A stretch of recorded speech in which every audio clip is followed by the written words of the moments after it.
fear. Sirens clawed through the We quiet need to get the afternoon child like to the metal-tearing hospital velvet, immediately. jolting everyone Follow on us Maple in your Ridge Avenue vehicle. awake to the fact that something terrible was unfolding. Inside the ambulance ripping down the narrow street, a young paramedic kneeled over a gasping child whose skin was turning a frightening shade of gray. Each breath the boy dragged felt thin, fading, as though life was slipping out between his fingers. The medic steadied the oxygen mask over his trembling lips, whispered calming words, and tried to steady his own racing heartbeat as the vehicle jolted and swayed beneath him. Cars leapt aside, tires squealing, as the flashing lights demanded passage. Everyone understood the silent command: move, make room, let emergency find its way. But then, without warning, the road ahead became impossibly blocked by a lone woman standing squarely in the street, arms rigidly flung wide like a barrier of anger. The ambulance screeched to a halt, throwing the medic sideways. The child startled, coughing violently, his mother screaming faintly from beside him. The driver leaned on the horn, siren blaring again, but the woman didn't flinch. Her face twisted into a stubborn scowl that radiated disbelief and entitlement. She yelled that ambulances didn't belong on her road, that people, cutting through, were ruining her peace. The medic stared through the window in horror. Seconds mattered. Lives depended on motion. This woman was stopping time with sheer arrogance. The driver flung open his door and stormed forward, pleading, then shouting that a child was dying. The woman only doubled down, ranting about neighborhoods, rules, respect, and how emergency crews should stick to the main highway. Behind her, neighbors peeked from porches, phones already raised to record the madness. As the medic wiped sweat from his brow, he fought the rising dread twisting his gut. Training told him to stay calm, to focus, but the chaos outside made every instinct scream in protest. He imagined the hospital team waiting, imagining the monitors that could save the boy, and it hurt to be stuck. Inside, panic swelled as the boy's breathing turned shallow and uneven. The medic checked his pulse, felt it weaken, and realized with icy clarity that delay could be fatal. He grabbed his radio, voice shaking, and called for immediate police response. The irony struck sharp. Heroes rescuing a child were now trapped by someone convinced she was defending her street. The mother clutched her son, tears streaming, whispering terrified comfort. The boy blinked slowly, eyelids heavy, body limp. Every second outside the hospital erased hope. The siren no longer sounded like urgency, it sounded like a countdown. Every heartbeat felt louder than the siren, every wasted moment carving fear into everyone trapped inside that ambulance. Help was coming right now. But would it arrive before the child's final breath? The wail of the ambulance siren faded under the rising commotion as the driver rushed toward the furious woman blocking the road. He tried again to reason with her, desperation tightening his voice. A child is dying. We need to pass. But Karen planted her feet deeper into the pavement, jaw locked, and shouted back that her neighborhood wasn't a shortcut for emergency vehicles. The absurdity stung like ice. The paramedic inside clutched the stretcher rails, watching precious minutes bleed away. Inside the cramped ambulance, the mother leaned over her son, whispering soothing fragments of lullabies and prayers, hoping her voice alone could keep him tethered to consciousness. The boy's breaths grew smaller, as though each inhale cost more strength than he had left. The medic adjusted the oxygen mask and checked vitals again. Numbers that should have reassured, instead confirmed his fear. Time was running out. Outside, neighbors emerged, forming a confused crescent along the sidewalk. Some gasped, some muttered in disbelief, while a few raised phones, documenting the escalating insanity.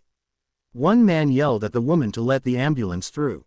She snapped back that she was protecting children who lived nearby from unnecessary noise and traffic, completely ignoring the fading child only a few feet away. The medic couldn't take it anymore. He pushed open the back doors, stepped into the sunlight, and called across the vehicle. His voice shook, cracking under urgency and disbelief. "Ma'am, I am begging you.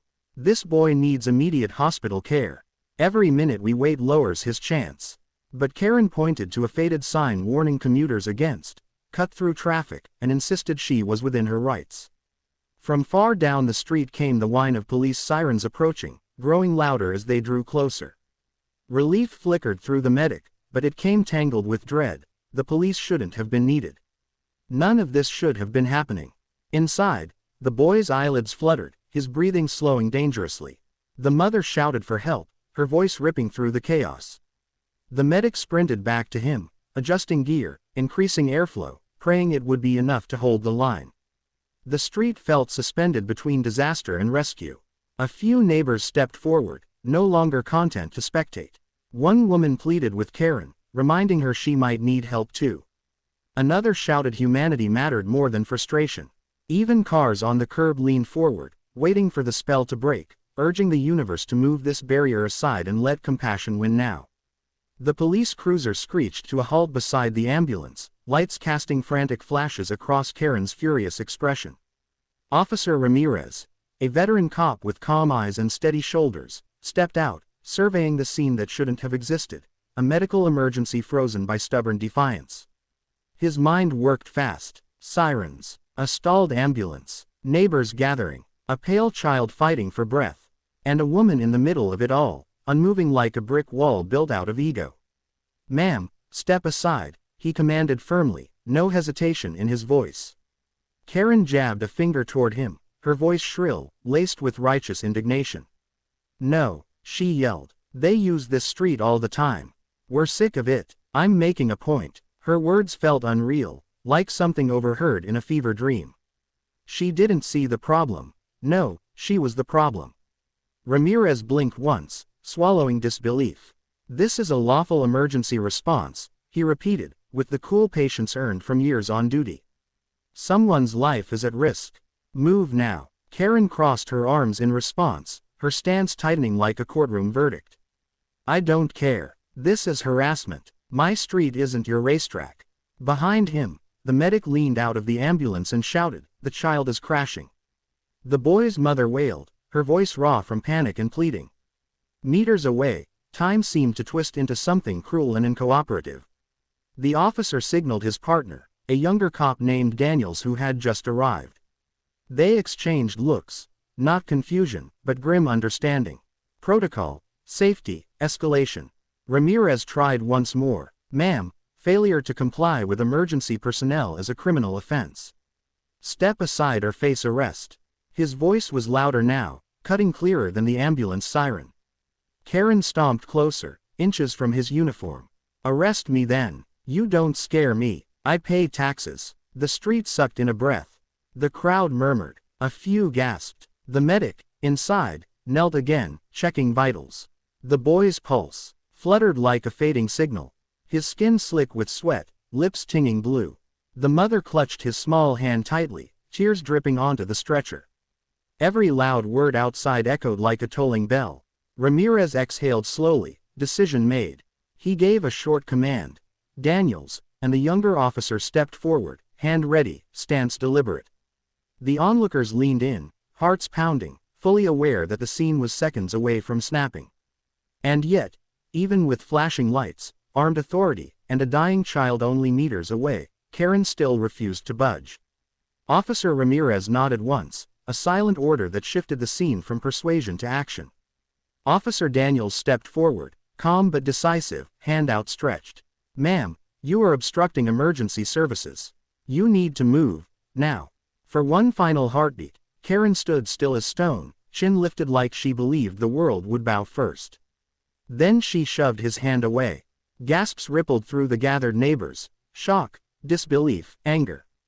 Daniels steadied himself, not reacting to the push, but Ramirez's tone hardened instantly. "Enough. You're under arrest." The words sliced through the street like a final warning bell. Karen's eyes widened, but instead of stepping back, she lurched forward, pointing a furious finger at the officer. "This is harassment. I'm within my rights. You can't just..." But before she finished, Daniels gently but firmly took hold of her wrist, moving with the measured control of someone trained to diffuse chaos, not ignite it.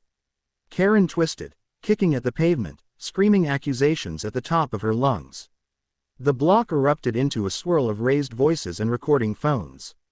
From the curb, a neighbor shouted, "Let them pass." Another added, "A kid is dying." It wasn't just outrage now, it was desperation. The medic heard the cries through the ambulance doors, and his chest tightened. The child's breaths were faint whispers, not steady life.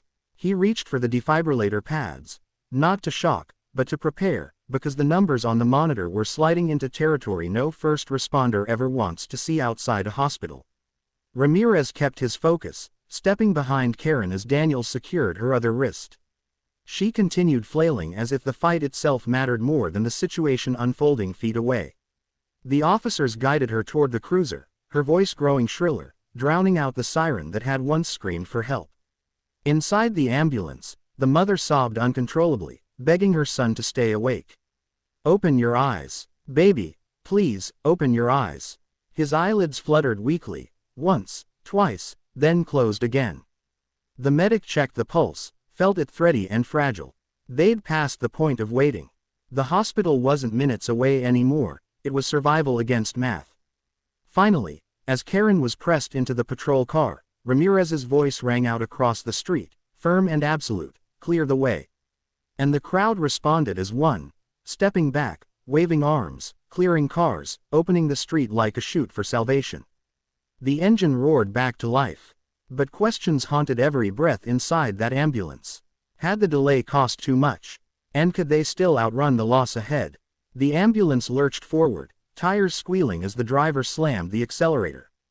Maple Ridge blurred into streaks of houses and startled faces. The paramedic steadied himself beside the stretcher, focusing on the boy whose breaths were now no more than thin threads of sound. Every bump in the road felt like it rattled his fragile body apart. The medic's heartbeat thudded in his ears, louder than the siren outside. "Stay with me," he urged softly, adjusting the oxygen mask again. The boy's narrow chest rose shallowly, each inhale barely visible. His mother clung to his hand, knuckles white, eyes swollen with fear. Her voice trembled through frantic breaths. "Please, don't leave me. We're almost there." Her desperation filled the small space, making the air feel even thinner. The medic called out to the driver, "How long?" 7 minutes. The driver shouted back, 7 minutes. Too long, too short. The kind of time that could stretch into eternity or end in heartbreak. He grabbed his radio, reporting vitals, requesting the hospital's emergency room be prepped and waiting at the doors. Every word he sent felt like pushing lifelines ahead of him, hoping the team on the other side could catch them fast enough. The boy coughed once, a dry, weak sound that collapsed into silence.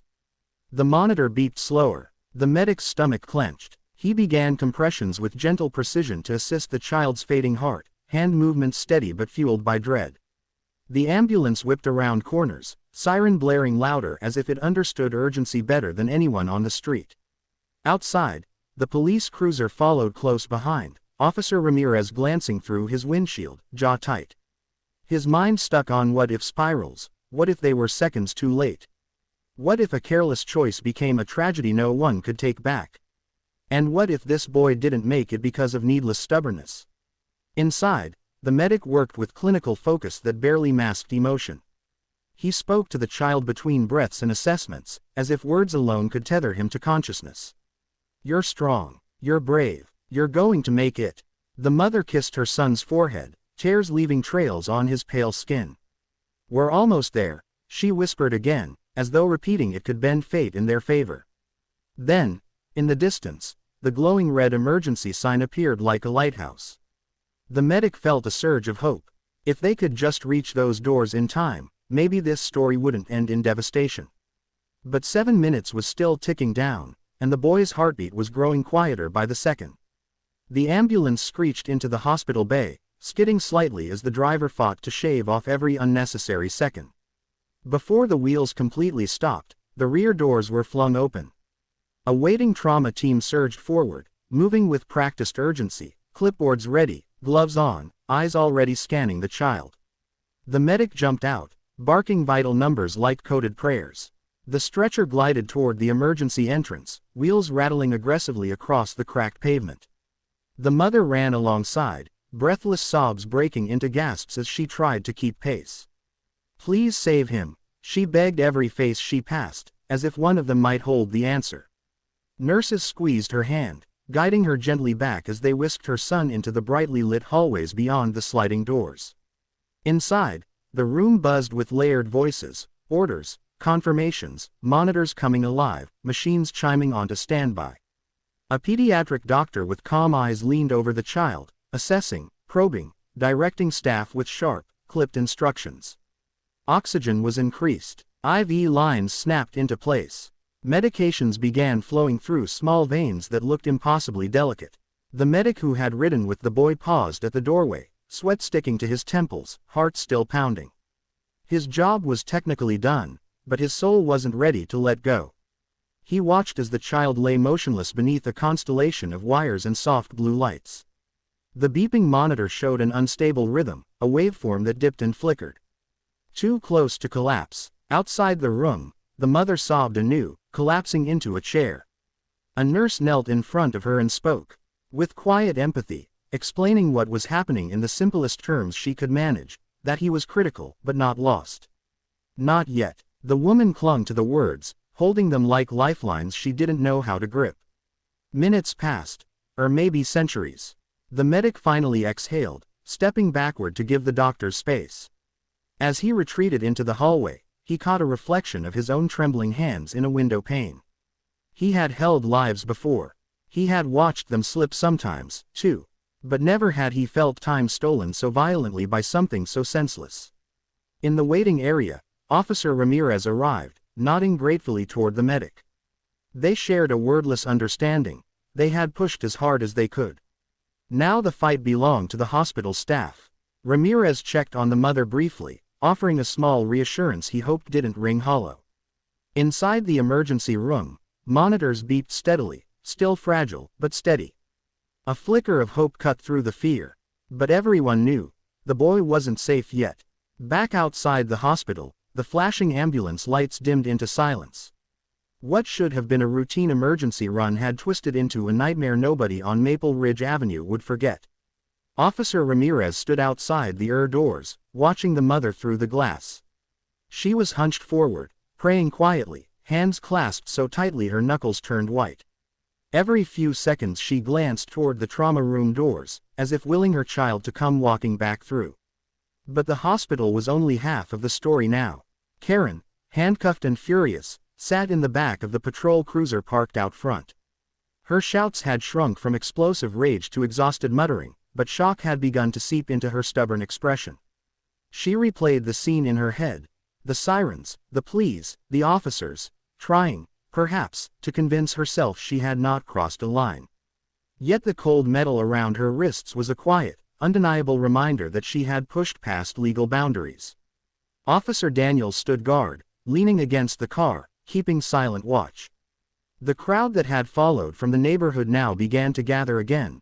Parents, teenagers, elderly neighbors, everyone wanting to know what had happened to the child. Some filmed, others whispered. A few stared directly at Karen, shaking their heads in disbelief. A woman finally stepped forward. "You could have killed him," she said flatly, her voice low but trembling with restrained fury. Karen jerked her head away, refusing to respond, but words once heard never unhear themselves. Inside the hospital, the medic spoke quietly with an attending physician. The boy's pulse was fragile but present, stabilized for the moment. It wasn't a victory, not yet, but it was hope.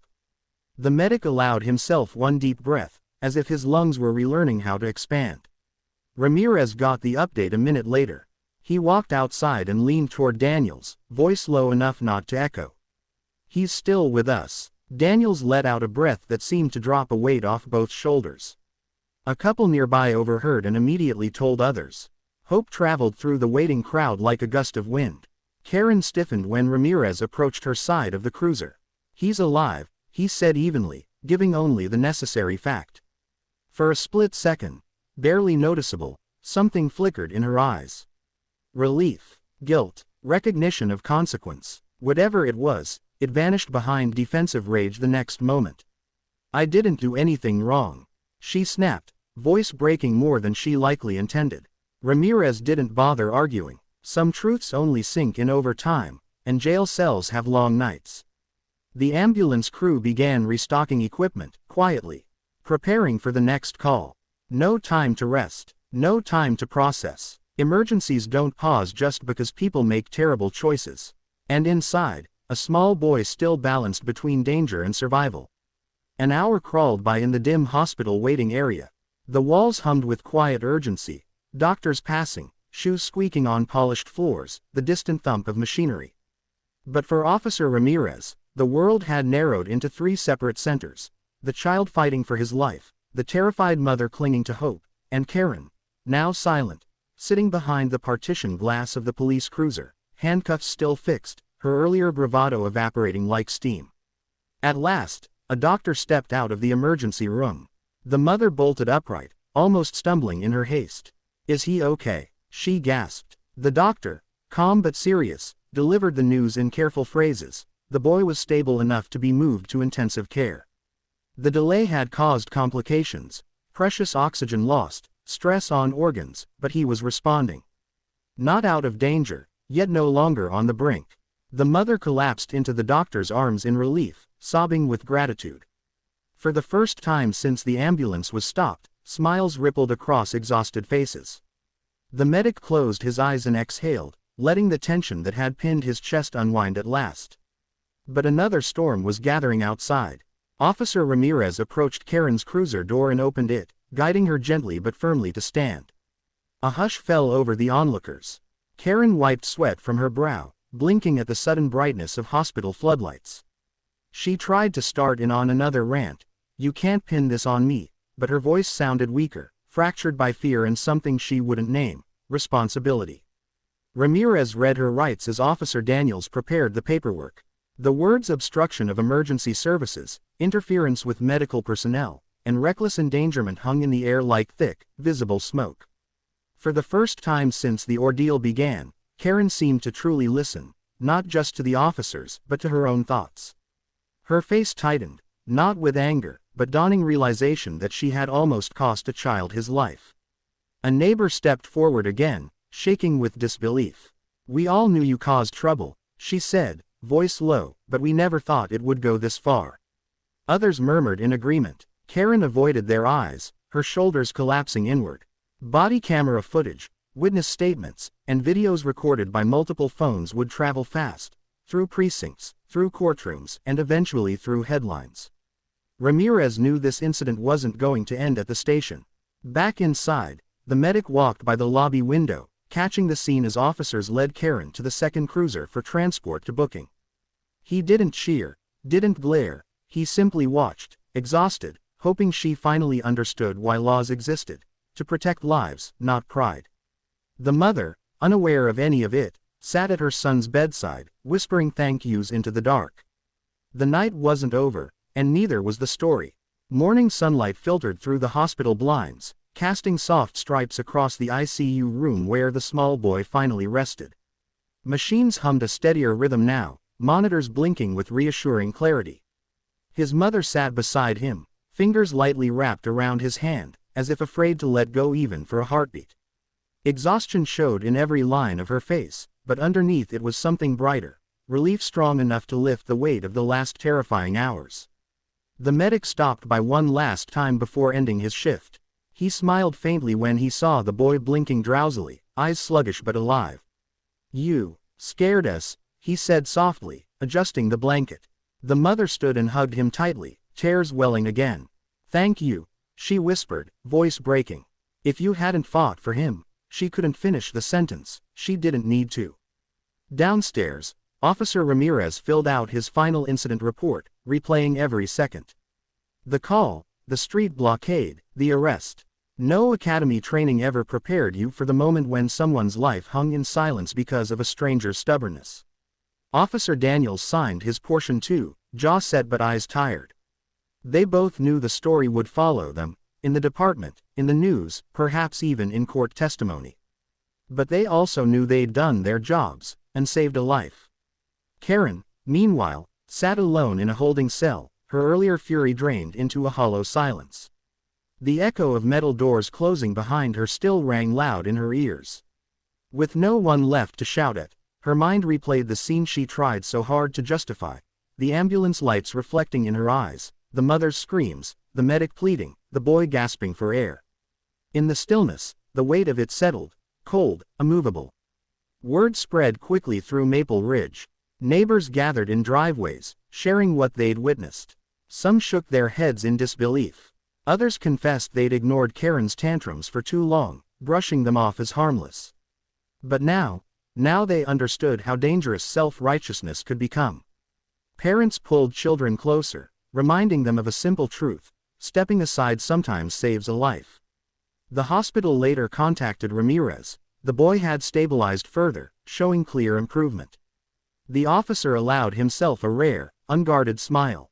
Daniels clapped him on the shoulder. A small victory, earned with sweat, fear, and seconds that had felt like knives. That evening, as the sun dipped low, the medic finally fell into bed, emotionally wiped but grateful. And in the ICU, a mother whispered a bedtime promise to her recovering son: that he was safe, that heroes carried him when she couldn't, and that the world owed them nothing less than gratitude. Karen's street was quiet that night, but the lesson she left behind would echo far longer than her shouting ever could.